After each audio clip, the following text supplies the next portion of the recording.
This will be Monday, March 21st. We're going to finish out the story of Arachne and get into our story of Heracles. Fourth 9 weeks grade is posted. Art show, if you went to it, bring me your pictures. After you download this, we have homework due tomorrow. And I am offering for the homework one of my rare times of giving you a chance for extra credit. Straighten that out. If you do all 4 options on the homework for tomorrow, you may choose, instead of B points, to get 3 extra credit points. And then you can choose whether to have it be applied to your homework if you have a low homework score, or the quiz if you have a low quiz score. But that is completely up to you if you want. With Arachne, with where we got into it last week, did we get into the story with you? Yeah. So we just got a chance to know what is it Arachne that is good at? Weaving. Weaving. Oh, and this is where she... That's bad glare. Focus. She was... Yay! Go ahead and put that on my desk and come back. She was really good at weaving, and she would create tapestries, which are gigantic pictures, much like my Spider-Man one over there, or the one that is back here. And people would compliment her by saying, obviously, she must have been taught by the god of weaving herself. And who is the god of weaving? Athena. And how does Arachne take this compliment? She said she taught Athena. Is correct, because obviously I taught Athena because I'm that much better. So if Athena was really that much better than me, she should show up here and confront me. Athena does. What disguise does Athena take? An old lady. That of an old woman. And she comes hobbling down, hobble, hobble, hobble, until she comes down to where Arachne is, who is on a... what does she use for her weaving? Weaver. There you go. The loomy thing, which you can also find at Connor Prairie. And so she comes up and sees her on a loom in the middle of the village, because everyone is cheering her on, wearing the different jerseys, with Arachne on the back, but obviously she loomed herself. When Athena is like, hey, you're really good at all that. Obviously, you're probably the best I've ever seen. And Arachne goes, I'm the best ever, woman. She goes, well, I mean, you're the best human. You can't be better than a god. That's ridiculous. And Arachne goes, no, I'm better than everyone, even gods. Because if Athena was better than me, she'd be here right now, but she's not, so boom! At which point, Athena grabs her and just rips off all of her skin. Doesn't go into the whole, form. Just goes into the whole, I'm Arachne. Sorry, I'm Athena. Because she has like a helmet on and a sword, and she has the tattoo and the other tattoo. One tattoo is an owl, the other tattoo is a book. And so Arachne does not back down and agrees to a weaving contest. And the weaving contest breaks out between Athena and Arachne. And did we get to what Athena puts into her picture? Yes. Yeah. What does she put into her picture? She puts all the gods tree doing bad and things. Athens. For Athena? Oh, no. No, She puts all the gods She doing does good the- things. no, she does the olive tree. Yeah, the olive tree. Which is the gods doing good things, her and Poseidon both competing to see who can become the founder of Athens, which does have trees involved, which is kind of naturey. And what does Arachne put into hers? She Gods puts do bad bad things. things. The gods doing all kinds of bad things, and so that's what she puts into hers. And then as she's doing it, and they're both looking at each other and going, weavy, weavy, weavy, weavy, back and forth, and the crowd's chanting on, weave, weave, weave. And half the crowd has ripped off their Arachne jerseys because they have Athena jerseys underneath, and they're all yelling at each other back and forth. Athena looks over and sees what Arachne's doing, and 2 things hit her at once. 1, Arachne is insulting the gods and all of her friends, which is unforgivable. And 2, Arachne is better than Athena. She's like, oh, that is really good. That girl has some skills. But Athena has also inherited her father's temper. Because who's her father? Zeus. So, at the end of this, when she sees what's going on, Athena rages out, picks up her loom, goes over to Arachne, and beats her with it. And starts to beat her with this gigantic loom in front of everyone. Is just screaming, you're an insolent child, and you're horrible. How could you do such a thing? And there's pieces of loom flying in different directions, and there's string going up in the air, and the crowd's going, yee. And Athena's just, they're yelling at her, and Arachne's like trying to drag herself away. The movie's, and she's like, pulls her idle legs back, or beating her more.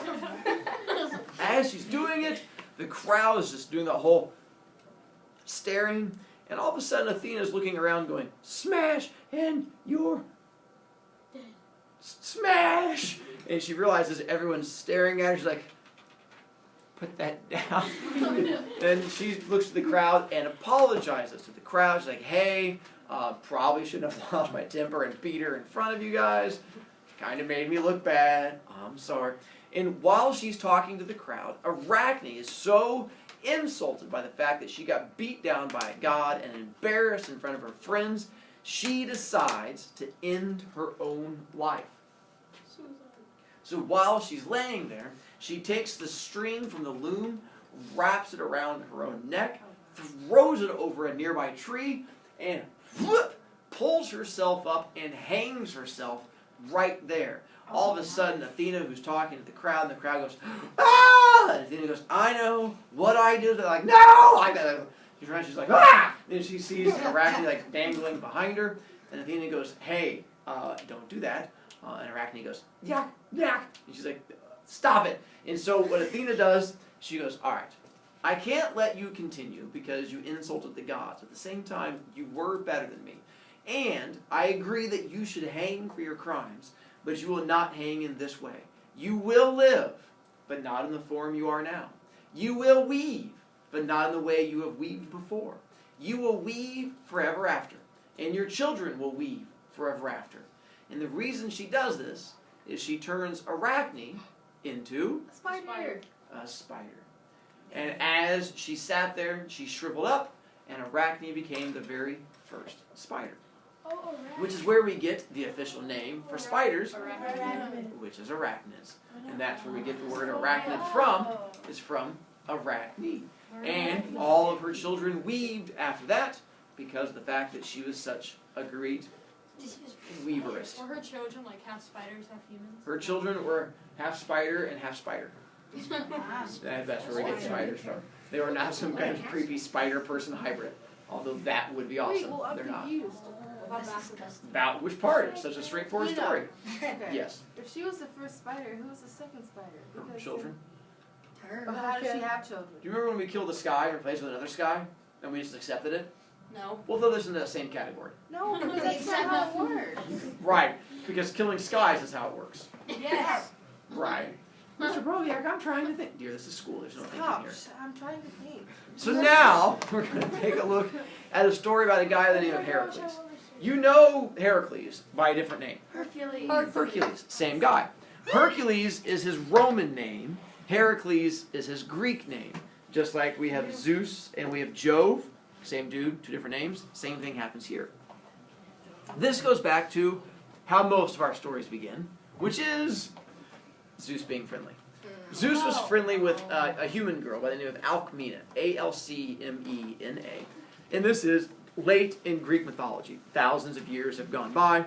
Zeus has behaved himself pretty well, but apparently he decides that Alcmena is hot. Friendliness happens. Alcmena is unfamiliar with what happens with friendliness with Zeus. So after the friendliness happens, and she becomes pregnant, Zeus breaks the bad news to her and goes, hey, listen, I'm Zeus, king of everything. My wife, Hera's probably going to kill you or the baby. Sorry about that. Hopefully I never see you again.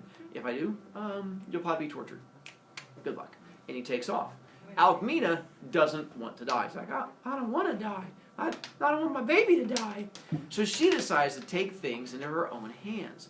What she does is she immediately contacts Hera and prays to Hera that night. Pours out her bowl of Cheerios, takes the Cheerios and shakes up at the sky, shaky, shaky, and goes, Hera, I apologize for being friendly with your man. Please forgive me. If you don't kill me, I will name my baby after you, and I will dedicate my life to worshiping you if you don't kill me. And then she puts the bowl of Cheerios outside her back door. She does this every single day until the baby is born. The day the baby is born, she's not been killed yet. She assumes Hera has granted her this, so she names her baby after Hera. Problem is, baby's not a girl. The baby's a boy. But she decides to go ahead and commit to this name thing anyway. So she names her new baby son Heracles, which breaks down into two Greek words, Hera and Cles. Well, Hera, we already know what that means, and that is the god. Cles in Greek means joy of. And so Heracles means the joy of Hera. It's essentially the same thing as nowadays if your parents and you were a boy and they named you Happy Susie. Not just Susie, Happy Susie. So when you were a boy and you had to meet, you're like, and they're doing attendance in class, like, Susie? You're like, no, it's Happy Susie? Like, well, I'm glad to know you're happy. No, I'm not happy. That's my name, Happy Susie. And so that's what he becomes named. Which, needless to say, is going to cause problems as he goes through school and all that. And so Alcmena is excited because she's alive. Heracles is excited because he's a baby and doesn't know how names work yet. Hera decides to kill him. She's like, "Aw, that was awful sweet of you. I do appreciate it. I won't kill you. Your baby, on the other hand, he's going to have to die." So Hera waits until the baby's been alive for a little bit. And then one day, when he's a wee little baby sitting in his crib, she sends 2 things into his crib to kill him while he sleeps. I don't want And these 2 creatures are a snake and 2 snakes. oh, yeah. 2 gigantic poisonous snakes crawl into his bed while he's sleeping.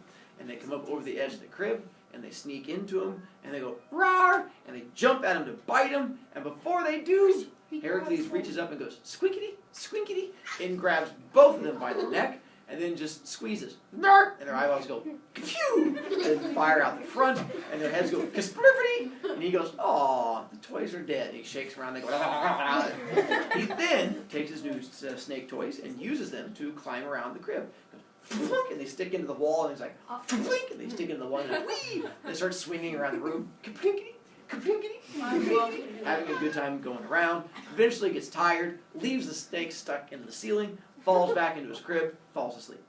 Alcmena comes in the next day, and she's like, "Hey, baby, here's my Zeus!" And there's 2 snakes like stuck in the ceiling, like dangling above him. And he's like, "Goo goo, gaga." She's like, "It's gonna be an interesting life."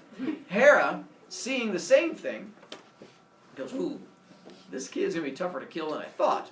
I'm going to have to be creative." So she comes up with a plan. She's going to bide her time until the right time to have him killed. Years go by. Heracles gets older and becomes a teenager. Joe. I thought that he couldn't die because he's half blood. Oh, he can. It's just harder to die. And so it's still possible. It just would take a bit more. You got to really commit to it. Yes. But how can he die? Because he's half God. Right. Same thing he just said. It's possible. It's just I know, harder. but how? Well, we haven't finished the story yet. People have finished the story. Step 1, Please stop not talking. interrupting. Look at that kid. He figured it out already. And so he becomes a teenager. The problem with him being a teenager is, much like Athena, he has inherited his father's temper. And who's his father? Zeus. And of course, with the whole Happy Susie name thing going on, kids gave him a hard time, so he didn't really get along with people. Plus, he was horrible at music. Why is that important? Because it leads to the next part. He was so bad at music, and he had to take music lessons from his music teacher. He played the lyre, L-Y-R-E, which is like a little strummy guitar thing. But he was so bad when he played, the music teacher refused to have him play inside the building. They had to go out to the woods for him to play, where there was no one around to hear him. So one day, the music teacher takes him out to the woods for his lessons, and Heracles begins playing. Bling! Bling-de-ding! Bling-de-ding! Ding-ling-ling! And the music teacher keeps covering it, and you're like, "Ah!" He's like, "Are you kidding me?" He's like, "You're awful." He's like, "I'm trying." He's like, "Try better!" And eventually the music teacher starts insulting. He's like, "How could your uncle be the god of music? Your uncle should be the god of deaf people because you're the worst person ever." He's like, "I'd be embarrassed if I were you." And the teacher keeps making fun of him and yelling at him. And Heracles gets more and more angry. He's like, "Ba-dang!" And then the string breaks. Bang, bang! And it comes off. And he's like, "Yeah, that's what you get from me." Heracles snaps. Picks up the guitar, goes over to the teacher and just goes, "Flang!" and hits the teacher in the head, killing him instantly. Oh, wow. And the teacher goes "Bang!" onto the ground. And everybody's like, why are you drooling and bleeding?" And the teacher goes, he's like, "Oh, that's not good." So Heracles goes over and picks up the body and then comes running back down to the village. And he's like, "Help! Help! I don't think the teacher's okay." And then sets the teacher down in the village. And the people come out like, "What happened to him?" And Heracles is like, I had my music lesson. They're like, how bad are you? They're like, this is not that funny. They're like, he's like, he got hit. They're like, well, what hit him? He's like, my lyre. They're like, well, I think you're playing it wrong. He's like, no, it wasn't from the playing. I kind of hit him with it. And the townspeople don't take this well because killing a teacher is the worst thing you can do. So the townspeople expel him from the village. He is banished, never allowed to come back. And they kick him out. At the age of 16, he leaves, never to return to the village. What? Until tomorrow when we find out more. What? Wait, another ring! I know, because I have to pick on people to stand up and do our speechy thing. Oh. I know. Can I do it again?